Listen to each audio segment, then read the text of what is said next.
Hello students, NEET Physics Units and Measurement chapter பார்த்துட்டு இருக்கிறோம். இப்போ நம்ம பார்க்க போற செக்ஷன் வந்து error propagation இருக்கக்கூடிய problems. ஆல்ரெடி ஒரு physical quantityயை measure பண்ணும்போது error எதனால வருது, அந்த error எப்படி propagate ஆகும் அப்படிங்கறதெல்லாம் பார்த்தோம். அதில இருந்து வரக்கூடிய problemsஐயும் நம்ம டிஸ்கஸ் பண்ணோம். இப்போ நம்ம பார்க்க போறது கொஞ்சம் அட்வான்ஸ்டான problem. So error propagation ல இருந்து நம்ம problem பார்க்க போறோம். இந்த क्वेश्चन பார்க்கலாம். என்ன கொடுத்திருக்காங்க அப்படினா the density of a solid ball is to be determined in an experiment. So ஒரு எக்ஸ்பெரிமென்ட்ல ஒரு பாலோட டென்சிட்டியை டிட்டர்மைன் பண்ணனும். ஓகே, இதான் ஃபர்ஸ்ட் இன்ஃபர்மேஷன். ரெண்டாவது என்ன கொடுத்திருக்காங்கன்னா the diameter of the ball is measured with a screw gauge whose pitch is 0.5 mm. அதாவது அந்த பாலோட டயாமீட்டரை மெஷர் பண்ணுறாங்க. அதை மெஷர் பண்ணும்போது ஸ்க்ரூ காஜை யூஸ் பண்ணி மெஷர் பண்ணுறாங்க. அந்த ஸ்க்ரூ காஜோட பிட்ச் வந்து 0.5 mm. ரைட். அடுத்து and there are 50 divisions on circular scale and அந்த ஸ்க்ரூ காஜில் இருக்கக்கூடிய நம்பர் ஆஃப் டிவிஷன்ஸ் எவ்வளவு? 50 divisions. ஓகே, சரி. The reading on the main scale is 2.5 mm and that on the circular scale is 20 division. So main scale reading வந்து பாத்தீங்கன்னா main scale reading எவ்வளவு கொடுத்திருக்காங்க? 2.5 mm. 2.5 mm. எவ்வளவு டிவிஷன்ஸ்ல வந்து பார்த்தோம்னா கோஇன்சைட் ஆகுது அப்படின்னு பார்த்தோம்னா, அதாவது circular scale division பார்த்தோம்னா 20 divisions. So circular scale ல divisions பார்த்தோம்னா 20 divisions. சரியா? ஸ்க்ரூ காஜோட ப்ராப்ளம் தான். If the measured mass of the ball has a relative error of 2%, so கொஸ்டினோட ஃபர்ஸ்ட் அப்ஜெக்டிவ் என்ன?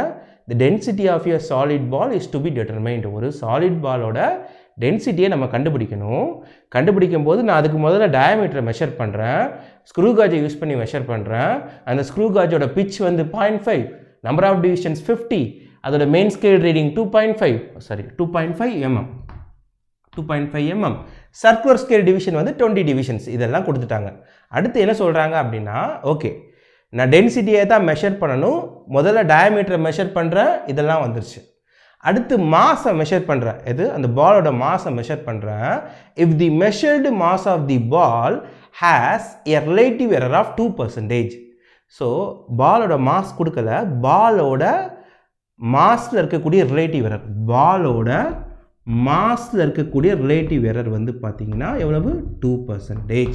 அப்படின்னா the relative percentage error in the density. So measure பண்ண போகிறது யார்? டென்சிட்டி. எதுனா டென்சிட்டியில் இருக்கக்கூடிய ரிலேட்டிவ் பர்சன்டேஜ் எரர் கேட்குறாங்க. ஒரு டென்சிட்டி அப்படிங்கிற பேராமீட்டர் வரும்போது இது ஒரு ஸ்பெரிக்கல் பால், பால்னாலே ஸ்பியர் ஷேப்பில் தான் இருக்கும். டென்சிட்டிக்கு என்ன ஃபார்முலா? எரர் ப்ரொபகேஷனோட பர்பஸ் என்ன? 2 or more குவான்டிட்டிஸை நான் மெஷர் பண்ணும்போது அதை சார்ந்து இருக்கக்கூடிய அனதர் ஃபிசிக்கல் குவான்டிட்டியில் எரர் எப்படி வருது? இப்போ நான் டென்சிட்டியை தான் மெஷர் பண்ணணும், ஆனால் டென்சிட்டியை நான் நேராக மெஷர் பண்ண முடியாது. டென்சிட்டிக்கு ஃபார்முலா யார்? Mass by volume. Mass by volume. சரியா? இப்போ அவன் கேட்குறது டென்சிட்டியை யூஸ்வலாக ரோன்னு சொல்லுவாங்க, இந்த ரோ அப்படிங்கிற சிம்பிள். இப்போ அவன் கேட்குறது வந்து பார்த்தீங்கன்னா relative percentage error in density, அதாவது delta rho by rho into 100. இதான் கேட்குறாங்க. ஸோ மாஸ் இருக்குது, வால்யூம் இருக்குது. மாஸ் யார்? எம். வி நோ தட், ரைட்டா?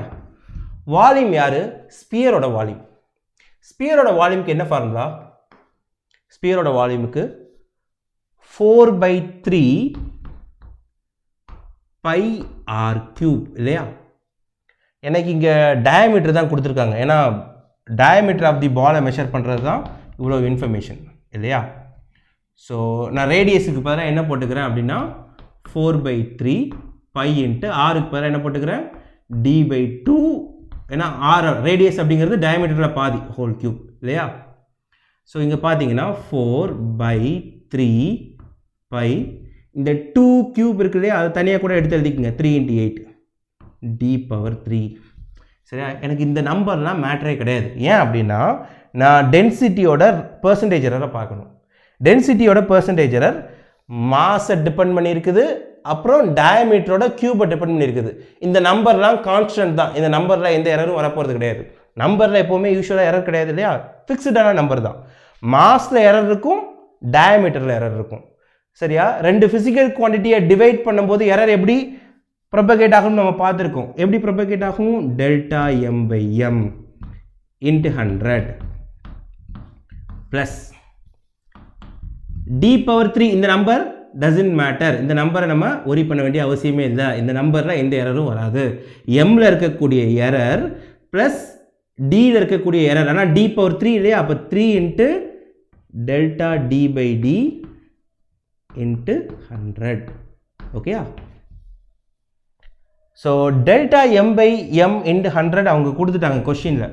பெர்சன்டேஜ் எரர் இன் மாஸ் 2% கொடுத்துட்டாங்க. நம்ம பண்ண வேண்டியது யாருன்னா எரர் இன் டயமீட்டர் என்னன்னு பார்க்கணும். முதல்ல டயமீட்டரை கண்டுபிடிச்சிருவோம் ஃபஸ்ட்டு. இங்கே கொடுத்துருக்கக்கூடிய இன்ஃபர்மேஷனை வச்சுக்கிட்டு பாலோட டயமீட்டர் என்னன்னு கண்டுபிடிச்சிடலாம்.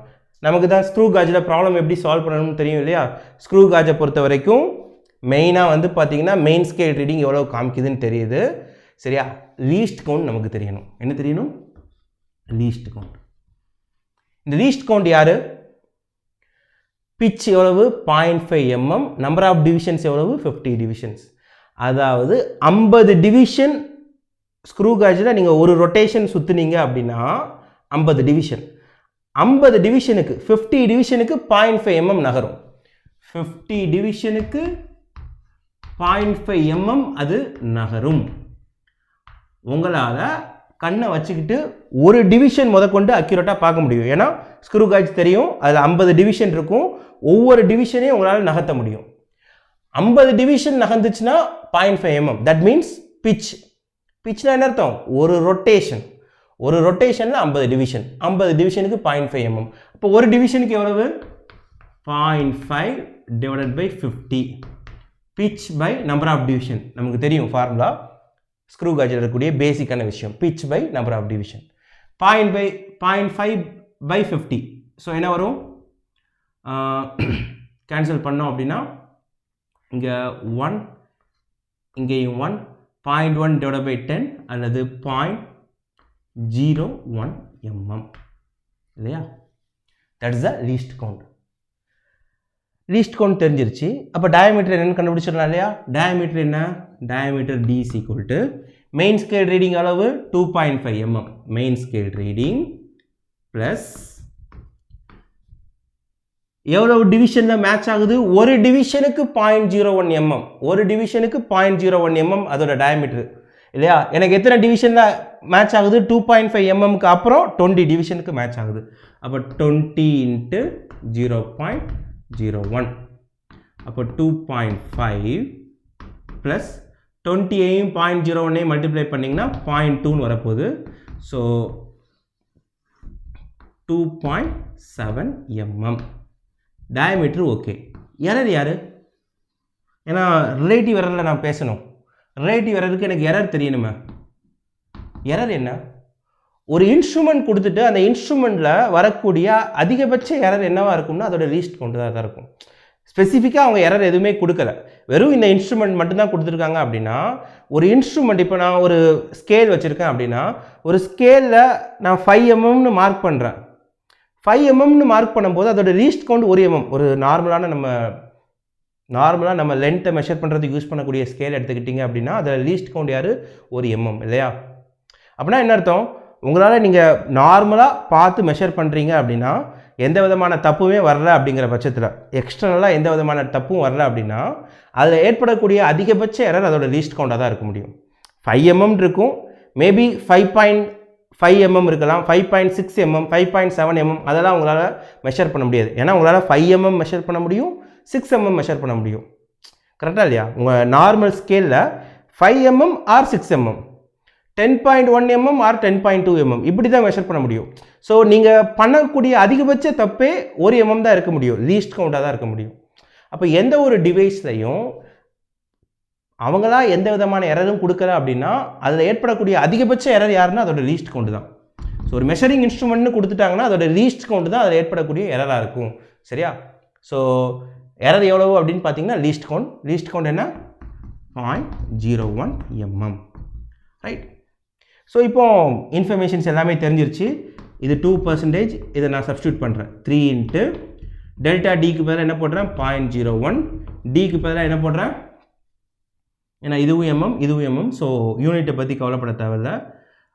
டி எவ்வளோன்னு பார்த்தோம்னா 2.7 mm இன்ட்டு 100. சரியா? 0.01 100 ரெண்டுமே ஆக்சுவலாக மல்டிப்ளை பண்ணிங்கன்னா 1 ஆயிரும். 3/2.7 இருக்கும். ஸோ இது 2%.